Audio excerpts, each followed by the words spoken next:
तो audio video clear है, very good. How are you all, कैसे हैं आप सभी लोग? How are you all? So I hope you all are good and preparing well for your exam. सभी लोग बहुत ही अच्छे तरीके से अपने गेट एग्जाम के लिए प्रिपेयर कर रहे हैं। और लास्ट क्लास में we have discuss about the compass surveying, compass और ट्रैवर्स का डिस्कशन हम लोगों ने कंप्लीट किया था।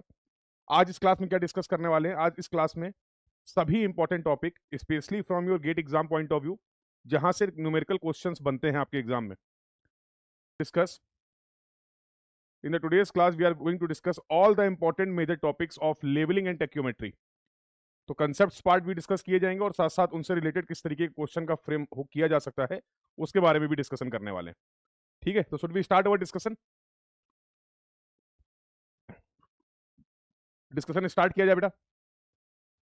तो आई होप बेसिक चीजें सभी को पता है। लाइक लेवलिंग का मेन पर्पस क्या है? Now we are going to discuss about the vertical distance measurement.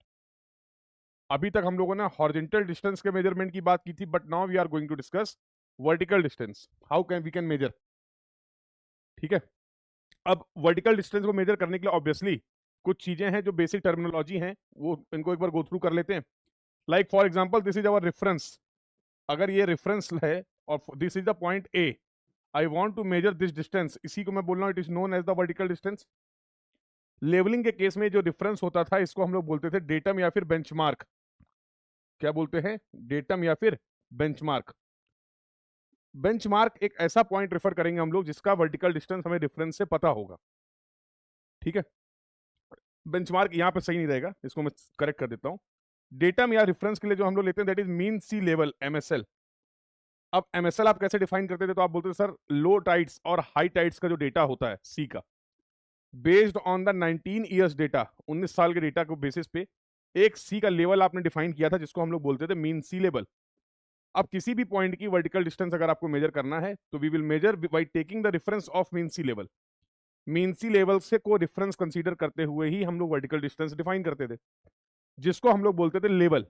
Level भी दो टर्म होते थे, एक होता था रिड्यूस लेवल और एक होता था एब्सोल्यूट लेवल। तो फॉर एग्जांपल अगर इस पॉइंट ए के मैं लेवल की बात करूं तो इसके लिए दो टर्म है, एक होता आरएल और एक होता AL. RL stands for reduce level and AL stands for absolute level. अब इन दोनों में क्या फर्क है ये भी आपको पता होना चाहिए। For example this is our earth, और अगर कोई भी पॉइंट ए है जिसका मैं अगर वर्टिकल डिस्टेंस डिफाइन करता हूं from the centre of earth, difference क्या होगा? अगर मैं अर्थ के सेंटर को डिफरेंस लेते हुए किसी पॉइंट की वर्टिकल पोजीशन को डिफाइन करता हूं, उस जो पॉइंट आप डिफाइन कर रहे हैं, जो डिस्टेंस आप मेजर कर रहे हैं, उसके लिए जो टर्म हम लोग यूज करने वाले हैं, we will use the term that is absolute level. उसके लिए हम लोग कौन सा टर्म यूज कर रहे हैं? उसको हम लोग बोलते हैं एब्सोल्यूट लेवल। अब ऑब्वियसली हर पॉइंट के vertical distance centre of earth से डिफाइन करना थोड़ा सा डिफिकल्ट होगा, यस और नो। तो इन चीजों को आसान करने के लिए आपने क्या बोला कि सर मीन सी लेवल को हम लोग रेफरेंस ले लेते। अगर किसी भी पॉइंट की डिस्टेंस वर्टिकल डिस्टेंस में मीन सी लेवल से डिफाइन करता हूं तो इसके लिए मैं टर्म यूज कर रहा हूं आरएल, रिड्यूस लेवल। क्लियर हो गया? तो एएल और आरएल में क्या डिफरेंस है? एयर और आरएल में डिफरेंस है आपके डिफरेंस पॉइंट का। सेंटर ऑफ अर्थ से अगर आप मेजरमेंट परफॉर्म करेंगे एब्सोल्यूट लेवल, अगर आप मीन सी लेवल से किसी पॉइंट की डिस्टेंस को डिफाइन कर रहे हैं, for that we will use the term that is reduce level. Clear है? तो लेवलिंग वर्क परफॉर्म करने के लिए कुछ इंस्ट्रूमेंट चाहिए होते हैं, तो उनमें से दो मेन इंस्ट्रूमेंट है। एक आपका होता था इंस्ट्रूमेंट जिसको हम लोग बोलते थे लेवल,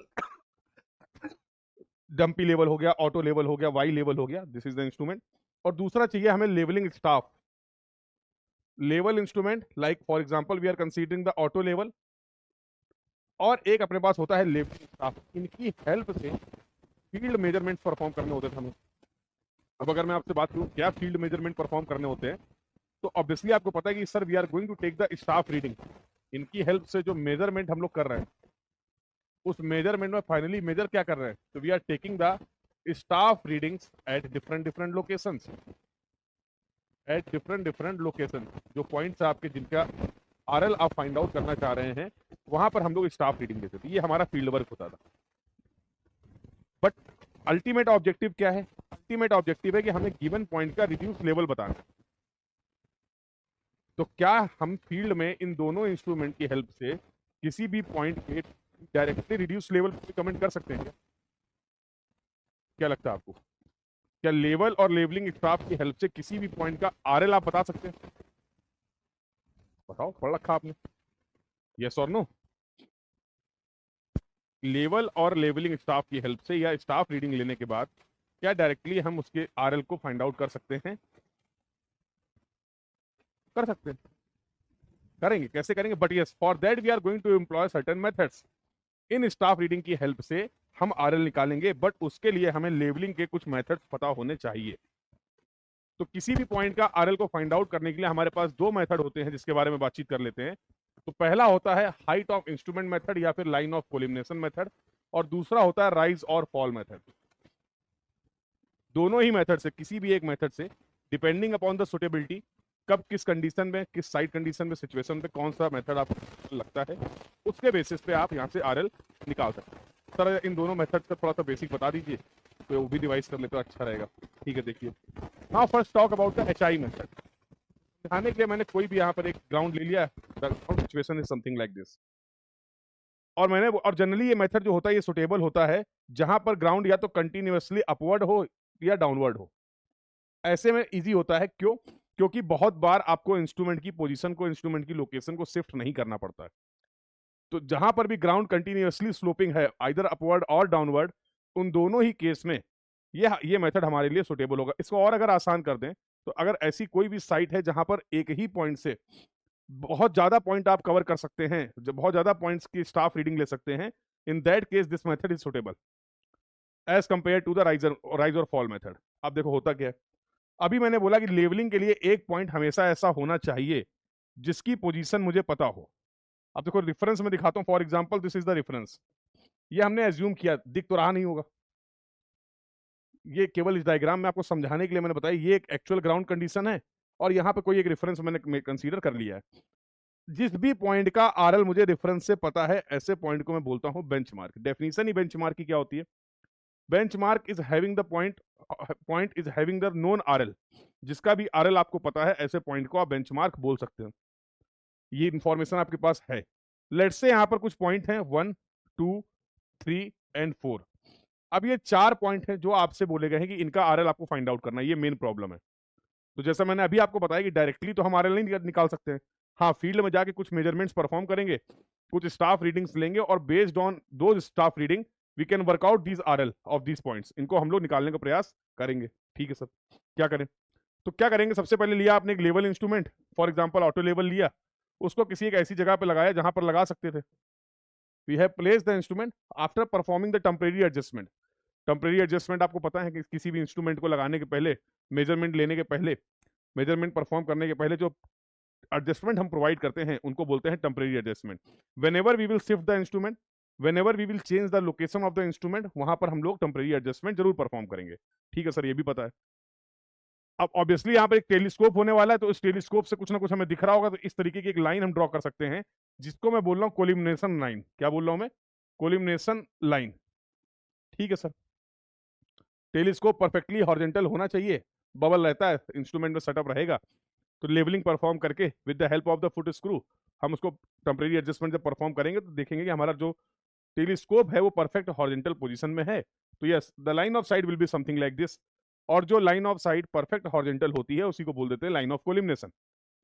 अब क्या करेंगे, we will take the staff, और स्टाफ की हेल्प से हम लोग क्या करने वाले हैं, इन अलग अलग पॉइंट्स पे जाके स्टाफ्स को प्लेस करेंगे। तो ऑब्वियसली जब आप स्टाफ को प्लेस करेंगे then you will get certain readings. Yes और नो? पूरे लेवलिंग में ध्यान रखना है, पहली रीडिंग जो लेगी, बिल्कुल स्टार्टिंग की जो फर्स्ट रीडिंग होगी, that we will take on the benchmark. वो रीडिंग हम नोन पॉइंट पे, नोन एलिवेशन वाले पॉइंट पे लेंगे, जिसको हम लोग बोलना है बेंचमार्क। तो इस तरीके से कुछ स्टाफ रीडिंग मिल रही, लेट्स से स्टाफ रीडिंग मिल रही H1, this is H2, H3, H4, H5। तो ये 5 स्टाफ रीडिंग मिल गई। अब इन 5 स्टाफ रीडिंग की हेल्प से मुझे क्या परफॉर्म करना है, I need to define the RL of this point. अगर मैं आरएल की बात करूं तो आरएल कैसे यहां पे रिप्रेजेंट कर सकता हूं मैं? तो yes, this is let's say capital H1, this is the RL of the point 1, this is your capital H2। Reference mean sea level से जो वर्टिकल डिस्टेंस है उसी को तो आप बोल रहे हैं, उसी को तो आप बोल रहे थे आरएल। तो ये H1, H2, H3, H4, capital H1, H2, H3, H4 चाहिए था, और यहां पर लिख भी देता हूं to avoid the confusion. Capital जो है this is the representation of reduce level, और स्मॉल h से मैंने क्या रिप्रेजेंट किया है, स्मॉल एच से I have represented the staff readings. तो डू नॉट गेट कंफ्यूज, ये दोनों चीजें अलग अलग हैं, सेम नहीं है। कैपिटल एच और स्मॉल एच में क्या डिफरेंस है, ये पॉइंट सभी को क्लियर है? बोलो भाई। The discussion till now is clear to everyone. अब देखो होता क्या है, अगर मैं आपसे पूछूं ये जो कोलिमिनेशन लाइन है, क्या आप मुझे इसका आरएल बता सकते हैं? What is the RL of collimation line? और ये जो कोलिमिनेशन लाइन है, इसका अगर मैं आरएल निकाल लूं तो क्या मैं उसी को हाइट ऑफ द इंस्ट्रूमेंट बोल सकता हूं? हाँ बिल्कुल बोल सकता हूं। अब ये एचआई कैसे निकाला जाए, तो आप बोल सकते हो आरएल जो होगा इसका, सर मुझे बेंचमार्क का आरएल पता है, अब इसमें क्या ऐड कर दूं, इस पॉइंट पे जो स्टाफ रीडिंग मिली है दैट इज स्मॉल h1, तो अब मुझे इस लाइन का आरएल पता चल गया, यस और नो? ऐसा करने से मुझे हाइट ऑफ द इंस्ट्रूमेंट पता चल गया है, और अगर ये पता चल गया है तो अब गेम बहुत आसान हो चुका है। क्या आसान हो चुका है? If you know the elevation of this line, अगर आपको इस लाइन का एलिवेशन पता है, तो मैं पूछूं what is the RL of the point 1, तो बताइए सर यहां से देख के पॉइंट 1 का आरएल क्या होगा? तो आप बोलेंगे सर ये एच आई, इसमें से अगर हम माइनस कर दें ये वाली स्टाफ रीडिंग H2, तो मुझे मिल जाएगा आरएल ऑफ पॉइंट 1, यस और नो?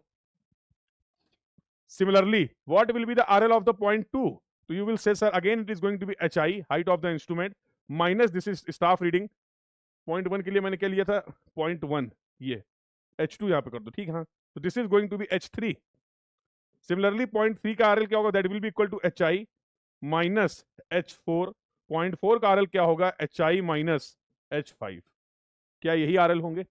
जल्दी से एक बार सभी लोग कंफर्म कर देंगे। क्या इस तरीके से आरएल को वर्कआउट किया जा सकता है?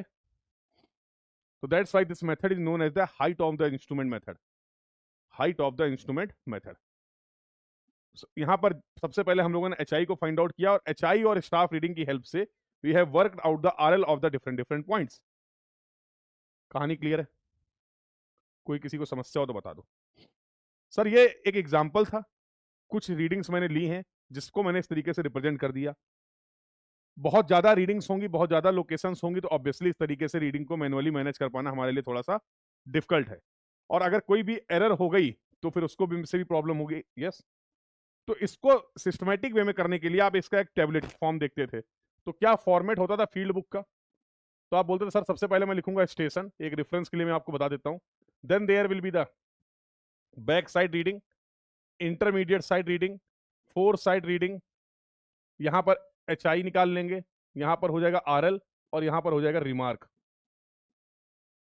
तो कुछ इस तरीके का एक फॉर्मेट है जिसमें हम फील्ड में मेजरमेंट्स के दौरान अपनी रीडिंग को क्या कर लेते हैं, फिल कर लेते हैं, to avoid any situation, confusion ना हो किसी भी कंडीशन में।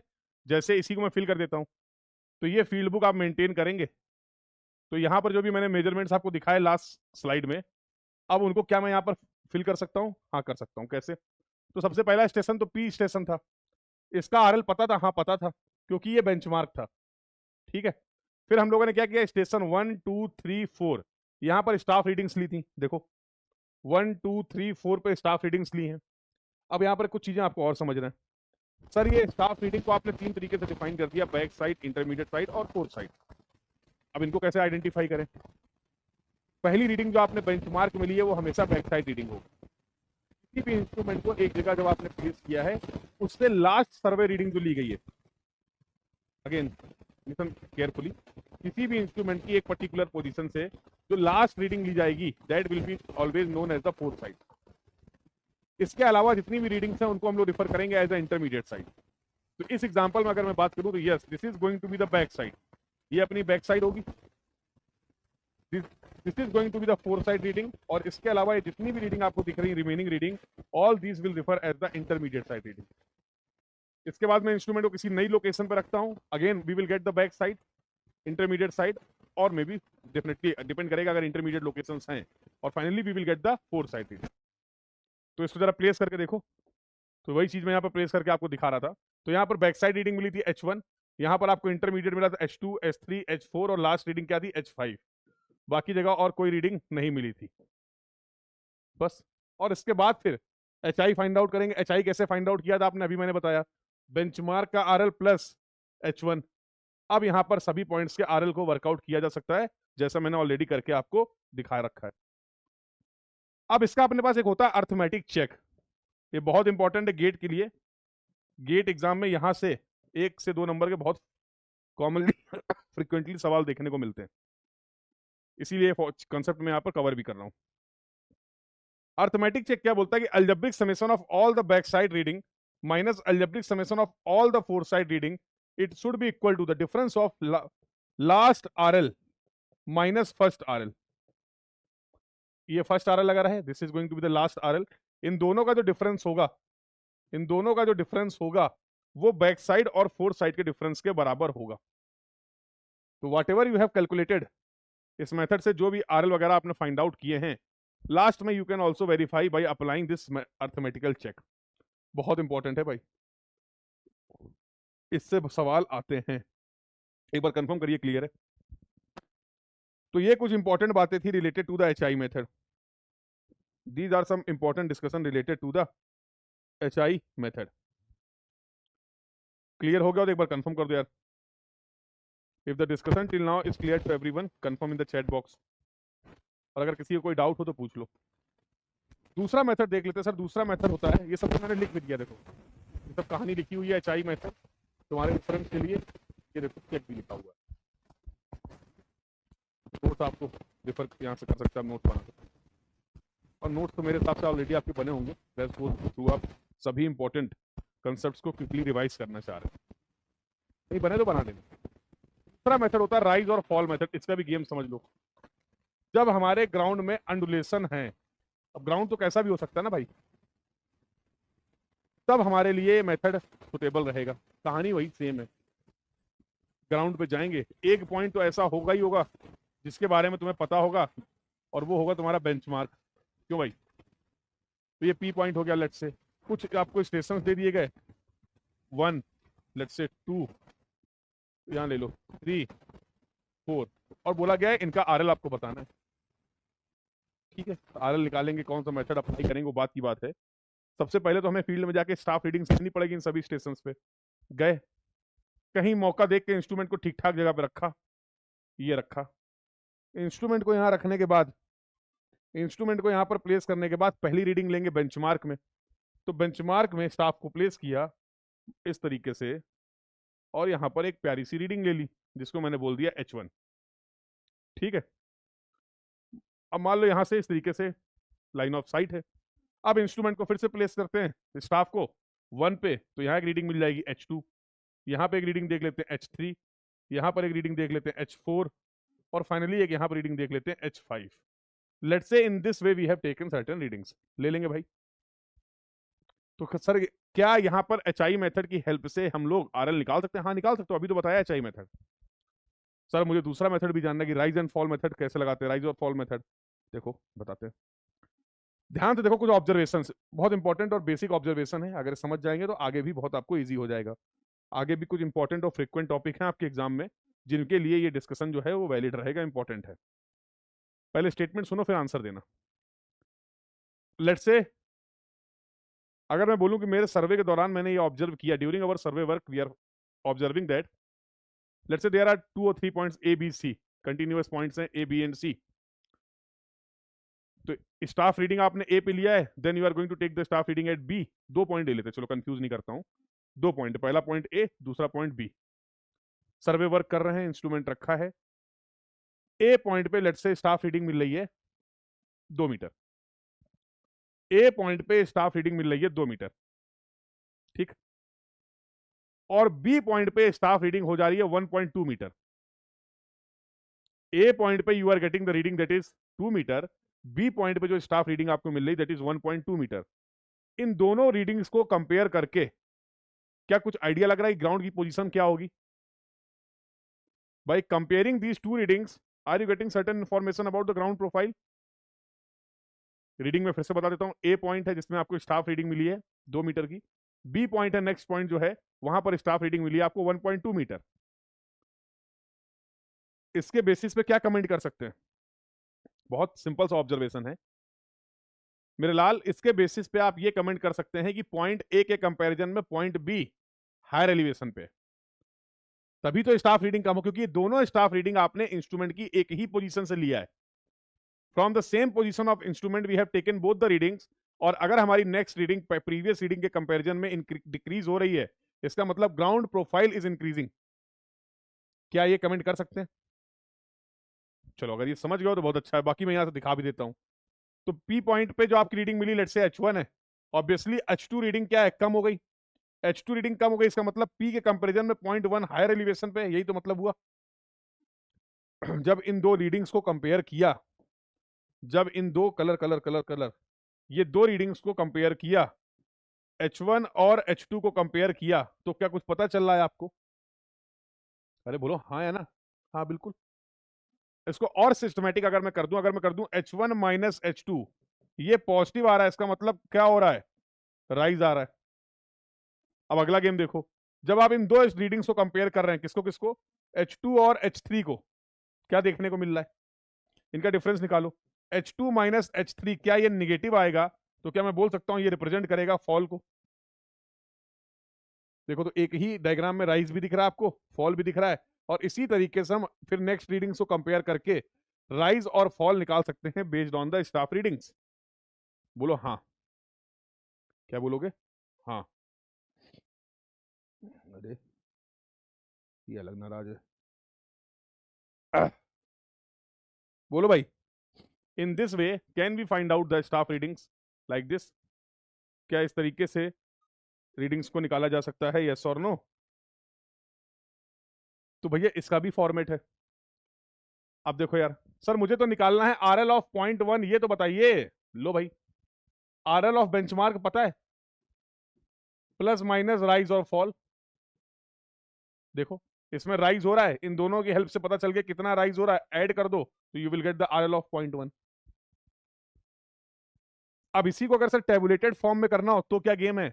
तो फिर से वही कहानी है, station, back side, intermediate side, fore side, यहां पर राइज, फॉल, RL और रिमार्क। ये लो, in this way this will be the format.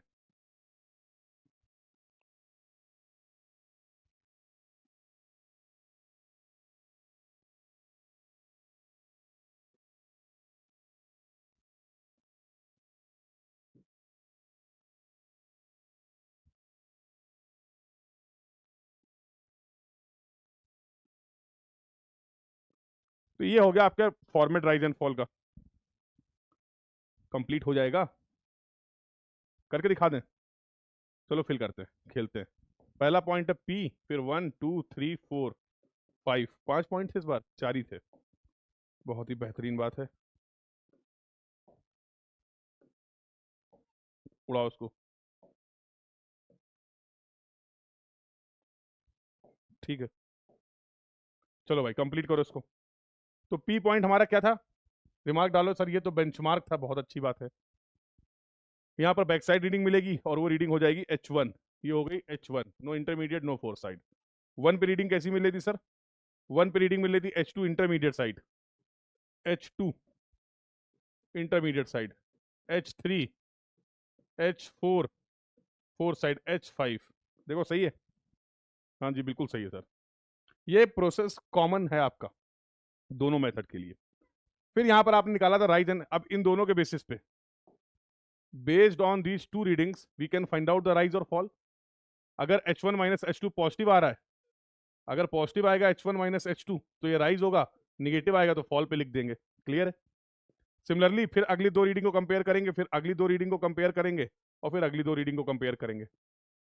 अब इन दोनों को कंपेयर करके इसका राइज और फॉल पता चलेगा आपको, इसका तो नहीं पता चल पाएगा। यहाँ एक रीडिंग से तो कुछ नहीं पता चलेगा ना भाई। Have you got this point बेटा? और एक बार अगर ये काम तुमने कर लिया तो खेला हो चुका है खत्म। तुम यहाँ पर क्या लिखोगे, तो नोन पॉइंट है, मान लो 100 था, तो 100 माइनस राइज प्लस राइज कर देंगे तो नेक्स्ट एलिवेशन आ जाएगा। एक RL की हेल्प से बस राइज और फॉल को आपको समझते हुए नेक्स्ट पॉइंट का RL निकाल लेना है। डेटा होगा तो आराम से आप इसको कर पाएंगे। कंसेप्चुअल पार्ट मैंने डिस्कस कर लिया। सर क्या इसका भी कोई अर्थमेटिकल चेक है? हाँ बिल्कुल है। algebraic summation of back side minus algebraic summation of four side, it should be equal to last RL minus first RL. It should be equal to algebraic summation of all the rise minus algebraic summation of all the fall. तो ये arithmetical check आप apply कर सकते हैं और ये verify कर सकते हैं कि what ever you have calculated वो सही है या गलत है। क्लियर हो गया सभी को? तो I hope now you are clear with these two methods for calculation और for finding the RL of any point. यहां से सवाल देखने को मिलते हैं। हो जाएंगे? हो जाएंगे सर। सब कहानी लिख दी है, मन की तसल्ली के लिए रेफर कर लेना, ऑलरेडी सब बता दिया है। आगे आओ। ये पता नहीं क्यों इतना पसंद है गेट को, और बढ़िया है, प्यार से इसको बोलते हैं इन्वर्टेड स्टाफ। कहानी पूरी लिखी हुई है, इससे ज़्यादा आसान होगा कहानी को यहाँ पे एक बार समझ लिया जाए। छापने की प्रक्रिया यहाँ से पूरी कर लीजिएगा, कंसेप्ट मैं बता देता हूँ। स्टाफ अभी हम लोगों ने प्लेस किया, प्रीवियस जितना भी डिस्कशन हुआ।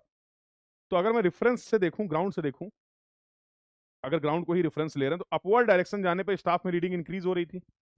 अरे यार सिंपल सी बात, अगर ये ग्राउंड है, हम ऐसे खड़े हैं, तो आप बोलोगे सर आप नॉर्मल पोजीशन में खड़े है कि नहीं? ऐसे समझ लो, तुम समझना तुम्हें ऐसा ही है? अब हम ऐसे खड़े हो जाएं तो क्या होगा? तो क्या बोल सकते सर आप इन्वर्टेड पोजीशन पे हैं? यस और नो? अबे सर की बल से तो नहीं खड़े हो पाएंगे, हाथ का सपोर्ट तो चाहिए ही होगा है? अगर ये नॉर्मल, इसको मैं रिफर कर रहा हूं, ये सर नॉर्मल पोजीशन है, तो भैया इसको तो फिर क्या बोलना पड़ेगा? इसको तो इन्वर्टेड पोजीशन बोलना पड़ेगा ना? यस और no? Same goes with the staff. तो जनरली तो हमारी कोशिश ये है कि हम स्टाफ को नॉर्मल पोजीशन में प्लेस करें, बट कई बार परिस्थितियां ऐसी हो जाती हैं या हो सकती हैं कि हमें स्टाफ को इन्वर्टेड पोजीशन में भी प्लेस करना पड़ सकता है। सर कुछ एग्जांपल बताइए, कब, कहां, कैसे? आइए। तो जिस भी कमरे में आप बैठे हुए हैं, बैठे तो होगे डब्बे में ही, किसी न किसी कमरे में। मान लो यहाँ बैठे तुम, ये तुम्हारी स्टडी टेबल है, साइड व्यू तुम्हारा दिखाते हैं, कुछ इस तरीके से बैठे हुए। कला मेरी बहुत अच्छी है नहीं, भावनाओं को समझना, कला में समझोगे तो दिक्कत हो जाएगी। ये मान लो तुम्हारी चेयर वेयर है, इस तरीके से बैठे हो तुम। बैठे हो? जल्दी बोलो हाँ बैठे हैं।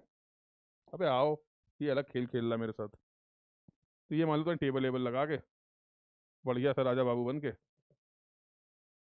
कलाकारी ही कर लेते हैं आज, मन ही नहीं है पढ़ाने का मास्टर का। चलो कुछ ऐसे तुम लैपटॉप लेके मान लो, और ये हम पढ़ा रहे हैं तुम्हें, तुम यहाँ सही से देख रहे हो टकर टकर। हम्म, ऐसे ही कुछ सिचुएशन होगी। कहाँ चले गए? अच्छा हो यहीं, ठीक। हो सकता है होगा ही, यहाँ पे कमरे में फैन भी लगा होगा, कमरे में एक फैन भी लटक रहा होगा, मान लो इस तरीके से होगा। चलो है, चला रहे हो नहीं चला रहे हो वो तो मौसम पे डिपेंड करता है, मान लो लगा हुआ है। सर इसको कमरे का फ्लोर बोल सकते हैं? ये सर रूम का फ्लोर हो गया, ठीक है सर, अच्छी बात है। सर इसको सीलिंग बोलते हैं? सर ये सीलिंग हो गया यहाँ पे, ठीक है। पढ़ते पढ़ते तुम्हारा अचानक से मन किया कि सर मान लीजिए फ्लोर पे कोई एक पॉइंट है पी, इसका आरएल आपको पता है जिसको आप बोल लो बेंचमार्क, इसका आरएल आपको पता है जिसको आप बोल लो बेंचमार्क। आपने बोला सर मैं जानना चाहता हूं कि सीलिंग का आरएल क्या है, सीलिंग का आरएल क्या है, ठीक है। ये जानने के लिए आपने क्या करा, आपने एक यहां पर इंस्ट्रूमेंट लगाया, और इंस्ट्रूमेंट लगाने के बाद जो पॉइंट था पता था तो सबसे पहले तो उस पर एक रीडिंग ले ली। मान लो ये H1 रीडिंग मिल गई। ये जो स्टाफ आपने प्लेस किया, this is the normal position of the staff, ऐसे रखते थे ग्राउंड में स्टाफ। अब मुझे सीलिंग में फॉर एग्जांपल कोई पॉइंट के है जिसका आरएल फाइंड आउट करना है, तो भैया अब यहाँ पे स्टाफ कैसे लगाएं? तो उल्टा ही तो लगाएंगे, 0 1 2 3 ऐसे रीडिंग इंक्रीज कर रही होगी। This is the inverted position of staff, you have place the staff, और यहां पर रीडिंग मिल गई H2, ठीक है। अगर मुझे बेंचमार्क पता है तो what will be the RL of K? RL of benchmark plus H1 plus H2 is going to be the RL of point K. इसका आरएल पता था, ये स्टाफ रीडिंग लगाई यहां पहुंच गए, ये स्टाफ रीडिंग ऐड करी यहां पहुंच गए, यही पूछा गया था।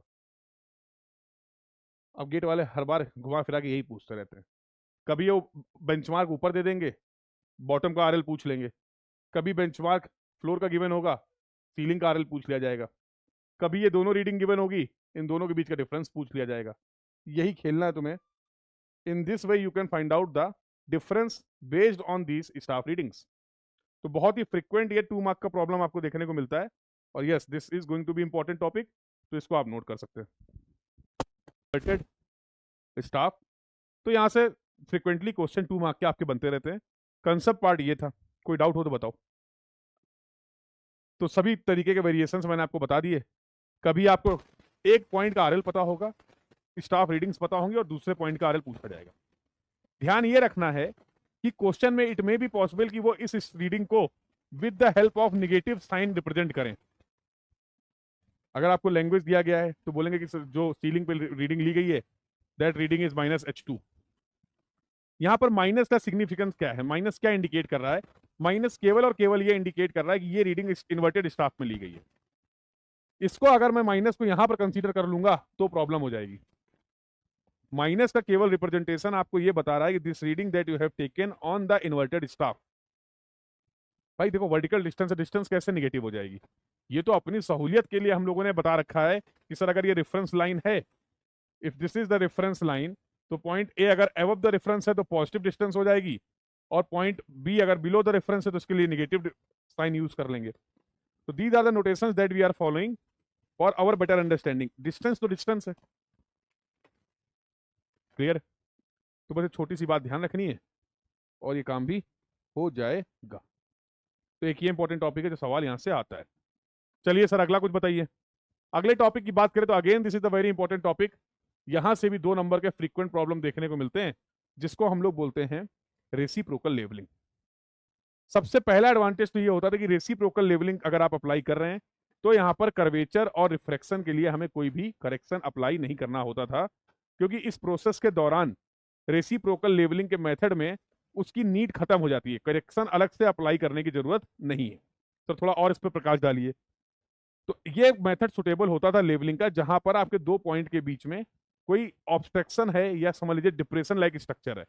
तो जैसे 2 पॉइंट हैं, ये देखो ए और बी, अब यहां पर बीच में खाली है पूरा मामला, तो अब इनमें कहीं पे भी स्टाफ रीडिंग लेना, बीच में इंटरमीडिएट स्टाफ रीडिंग्स लेना पॉसिबल नहीं हो पाता है। तो यहां पर हम लोग क्या करते थे, here we will apply the concept of reciprocal levelling. 2 step होते थे सिंपल। सबसे पहले हम लोग इंस्ट्रूमेंट को ए के पास प्लेस करेंगे और 2 रीडिंग ले लेंगे। ए और बी पे दोनों रीडिंग ले लेंगे, मान लो इसको बोल दिया HA और इसको बोल दिया HB। अगले स्टेप में क्या करने वाले हैं, अब बी पॉइंट पे जाके इंस्ट्रूमेंट को रखेंगे और यहां से 2 रीडिंग ले लेंगे। इसको मैंने बोल दिया HB डैश और इसको मैंने बोल दिया HA डैश। सबसे पहले ए के पास इंस्ट्रूमेंट को प्लेस किया। ए के पास इंस्ट्रूमेंट को प्लेस करने के बाद ए और बी पे स्टाफ रीडिंग्स ली। सिमिलरली फिर इंस्ट्रूमेंट को हम लोगों ने बी के पास प्लेस किया और बी पे प्लेस करने के बाद फिर से 2 स्टाफ रीडिंग्स ली, और इन 4 स्टाफ रीडिंग्स की हेल्प से हम इन दोनों पॉइंट के बीच में कितना एलिवेशन डिफरेंस है ये निकाल सकते हैं। निकाल सकते हैं? बोलो। Based on these 4 staff readings we can easily find out the elevation difference between the point A and B. और अगर मुझे किसी भी एक पॉइंट का आरएल पता है और दूसरे पॉइंट से उसका कितना एलिवेशन डिफरेंस है ये पता है, तो क्या मैं अगले पॉइंट का आरएल निकाल सकता हूं? तो क्या मैं इस तरीके से अगले पॉइंट का आरएल निकाल सकता हूं? और यही कंसेप्ट आप यूज करते थे, यही कंसेप्ट आप यूज करते थे रेसिप्रोकल लेवलिंग में। तो again this is the very important and frequent topic from your exam point of view. यहां से भी सवाल आता रहता है। पॉइंट क्लियर है सभी को? Discussion is clear to everyone, yes और नो? तो ये तीसरा इंपॉर्टेंट टॉपिक है लेवलिंग का, जहां से सवाल देखने को मिलते हैं। गेट पॉइंट ऑफ व्यू से अगर बात की जाए बेटा, पूरे सर्वेइंग में सबसे ज्यादा इंपॉर्टेंट टॉपिक जो है वो लेवलिंग है। तो ठीक है सर, और कोई टॉपिक है जहां यहां से सवाल बन सकता है? देखते जरा कुछ होगा। करेक्शंस, कर्वेचर क्या वजह से क्या एरर हो रही है उसके लिए क्या करेक्शन अप्लाई करना है, रिफ्रैक्शन और कंबाइंड करेक्शन।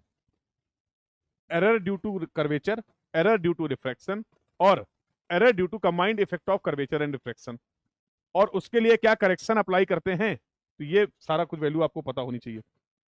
यहां से भी सवाल मिलता है। अब ये ध्यान रखना, यहां से थ्योरेटिकल क्वेश्चन नहीं बनते। आपको ये ध्यान रखना है कि बात एरर की हो रही है साहब या बात हो रही है करेक्शन की। जैसे उन्होंने बोला curvature correction is always negative, ये स्टेटमेंट सही है। Curvature error is always negative, ये स्टेटमेंट गलत है। कर्वेचर की वजह से एरर पॉजिटिव हो रही है, करेक्शन निगेटिव है। रिफ्रैक्शन की वजह से एरर निगेटिव होती है, करेक्शन पॉजिटिव होता है। और कंबाइंड इफेक्ट अगर ले लें तो फिर कंबाइंड इफेक्ट हमेशा निगेटिव करेक्शन आता है, एरर पॉजिटिव आती है। तो अगर ऐसा कोई थ्योरेटिकल सवाल होता है, बनता है, तो रीड केयरफुली, जल्दबाजी नहीं करनी।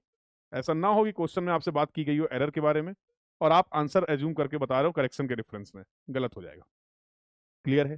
तो यस, ये एक टॉपिक है जिसके बारे में आपको पता होना चाहिए। इसी से रिलेटेड जो अगला टॉपिक है, ये again this is the important topic from your GATE exam point of view, distance of visual horizon. इसकी जो उत्पत्ति हुई है, ये कोई अलग से कंसेप्ट नहीं है। अभी अभी जो आपने टोटल कंबाइंड करेक्शन की बात की है, उसी के बेसिस पे हम लोग distance of visual horizon find out करते हैं। दो केस बनते हैं। पहला केस आएगा तो 1 नंबर का आएगा, जनरली कुछ नहीं होता था। बोलेगा एक ऑब्जर्वर है, h हाइट पे है और देखना चाह रहा है तो कितनी डिस्टेंस विजिबल होगी। वही कंबाइंड करेक्शन उठाया, सॉल्व किया तो ये आ गया 3.855 under root h। Simple problem, बता दो यहां से जो डिस्टेंस मिलेगी वो मिलेगी किलोमीटर में, और h जो पुट करना है वो आपको पुट करना है मीटर में। ये ध्यान रखना है, यूनिट का ध्यान रखना है। सिमिलरली अगर दो ऑब्जर्वर वाला केस है, एक h1 हाइट पे एक h2 हाइट पे है, तो बोलेगा इन दोनों के बीच की टोटल डिस्टेंस क्या होगी। तो d will be equal to nothing but d1 plus d2, और d1 हो जाएगा 3.855 अंडर रूट h1 और ये हो जाएगा 3.855 अंडर रूट h2। तो d हो जाएगा, कॉमन ले लेते 3.855 under root h1 plus under root h2, under root h1 plus under root h2। और ये 2 नंबर के लिए इंपॉर्टेंट टॉपिक है। You can expect a 2 mark problem from this topic.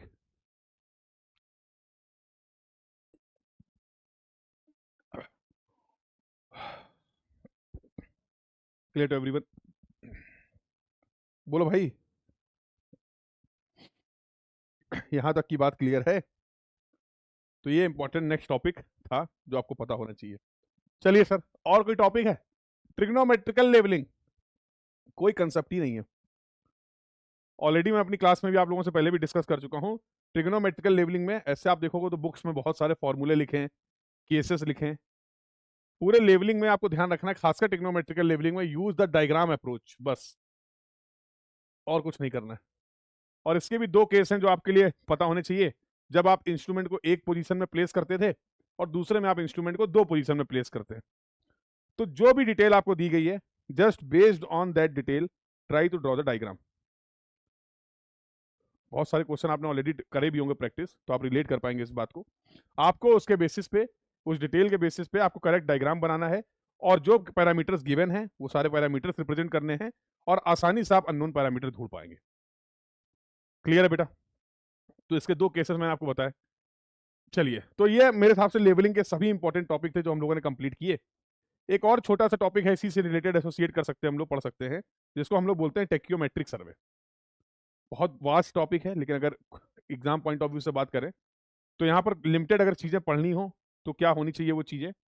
तो सबसे इंपॉर्टेंट यहाँ पर डिस्कशन होता था टेक्योमेट्री में, ये जो इक्वेशन आप यूज करते हैं, D is equal to K S plus सी, इसके बारे में जानकारी होनी चाहिए। वैसे तो हम लोग इस इक्वेशन को इजीली डिराइव भी कर सकते हैं, डिराइव भी किया हुआ है।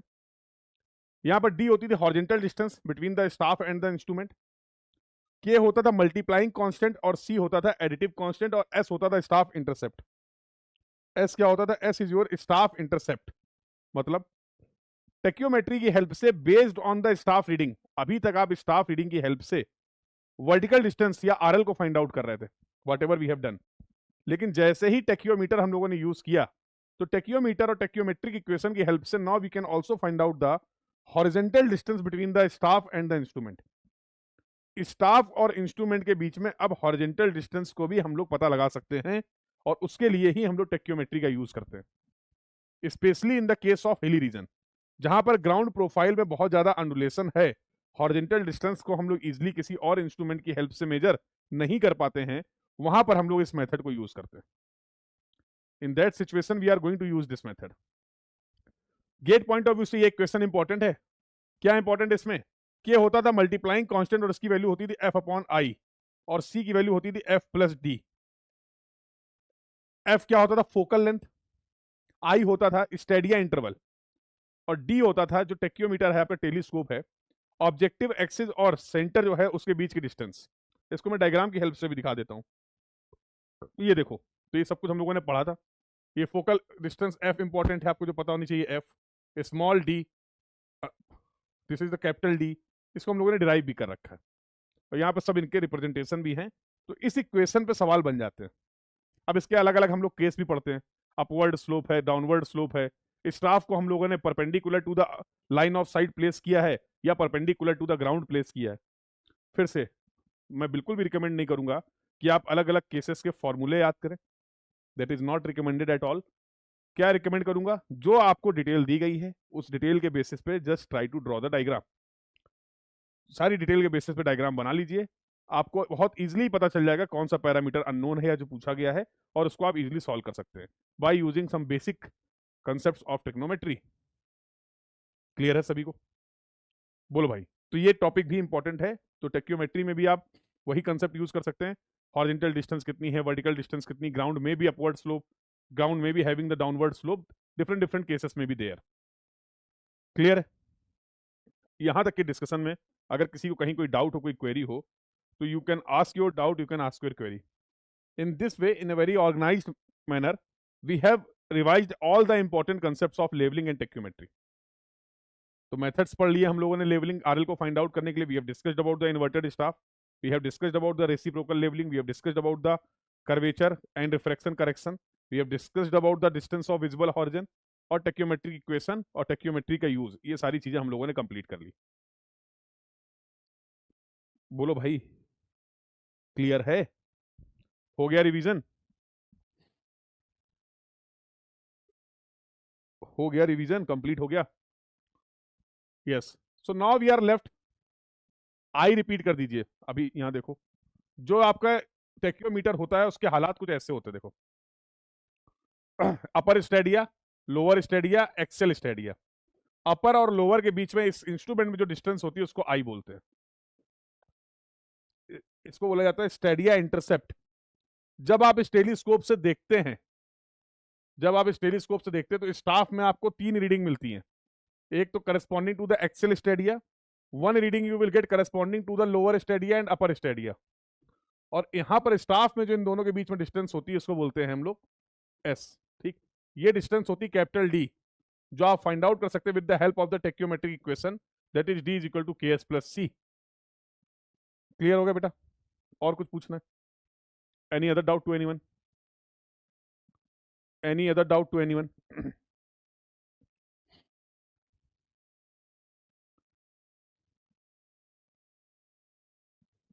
एक बार कंफर्म कर देंगे बेटा अगर क्लियर है। अगर डाउट क्लियर है एक बार कंफर्म कर देंगे आपके सर्विंग के। तो अभी सर नेक्स्ट क्लास में क्या डिस्कस करने वाले हैं, तो एक क्लास में हम लोग डिस्कस करेंगे अब जितने छोटे छोटे टॉपिक्स रह गए, जैसे calculation of area and volume, GATE में सवाल पूछ लिया जाता है। थ्योरी ऑफ एरर, सवाल पूछ लिया जाता है। तो ये हम लोग नेक्स्ट क्लास में कंप्लीट करेंगे और then we will have the discussion for the photogrammetry GPS. GPS तो पार्ट नहीं सिलेबस का, photogrammetry GIS and remote sensing. तो अब अपकमिंग 2 लेक्चर्स में ये कंप्लीट हो जाएगा आपका। ठीक है, अभी बेसिक सर्वेइंग के जो छोटे छोटे टॉपिक बचे हुए, मिसलेनियस टॉपिक बोल देते हैं उसको हम लोग, वो हम लोग रिवाइज कर लेंगे। अब जैसे calculation of area and volume में मुझे आपके साथ 2 फॉर्मूले डिस्कस करने हैं। ट्रेपेजॉइडल फॉर्मूला बताना है और सिम्पसन्स 1/3। सिमिलरली कर्व के कुछ क्वेश्चन आते हैं, तो कर्व के 5 पैरामीटर है। टेंजेंट लेंथ क्या होगा, मिड ऑर्डिनेट क्या होगा, अपेक्स डिस्टेंस क्या होगा, length of the longest chord क्या होगा, लेंथ ऑफ द कर्व क्या होगा, ये पॉइंट डिस्कस कर लेंगे। सिंपल सर्कुलर कर्व से रिलेटेड कभी कभी पूछ लिया जाता है। थ्योरी ऑफ एरर में क्या बेसिक रूल होते हैं, एडिशन अगर कर रहे हैं, सब्सट्रैक्शन कर रहे हैं, कॉन्स्टेंट से अगर मल्टीप्लाई कर रहे हैं, 2 क्वांटिटी को मल्टीप्लाई कर रहे हैं, how we can find out the weight. तो उससे रिलेटेड जो लॉज हैं उसके बारे में डिस्कशन कर लिया जाएगा। तो ये टॉपिक हो गए आपके जो बेसिक सर्वेइंग के बचे हुए। और एक लेक्चर में हम लोग कंप्लीट करेंगे मॉडर्न सर्वेइंग वाला पार्ट जो है, एडवांस सर्वेइंग जिसको आप बोल सकते हैं, जहां पर हम लोग बात करेंगे फोटोग्रामेट्री, जीआईएस और रिमोट सेंसिंग। मेजर डिस्कशन जो होगा वो रिलेटेड टू द फोटोग्रामेट्री होगा। Scale of the vertical photograph, relief displacement क्या होने वाला है, flight planning, how we can find out the number of photographs required, 2 point के बीच में डिस्टेंस कैसे फाइंड आउट करें अगर उन पॉइंट्स के फोटोग्राफिक कोऑर्डिनेट्स हमें पता है। तो 4-5 टॉपिक हैं, बहुत फ्रिक्वेंट और इंपॉर्टेंट हैं गेट पॉइंट ऑफ व्यू से, वो डिस्कस करेंगे। And we will also see the discussion about the remote sensing और जीआईएस से रिलेटेड डेटा फॉर्मेट्स क्या होते हैं, ये सारी चीजें भी डिस्कस करने वाले हैं। तो this is the planning for your upcoming session, और आज की क्लास का डिस्कशन यहीं पे करते हैं complete. I hope you all have enjoyed the session, और साथ साथ सारी चीजों को आप कंसेप्चुअली रिवाइज कर पाए। After this you are in this position, you can start attempting all the previous year question इस डिस्कशन से। ठीक है, इस डिस्कशन से आप सारे क्वेश्चंस को प्रैक्टिस कर सकते हैं। और दिस क्लास मिलते हैं कल for the further discussion. Thank you everyone, keep learning, thank you.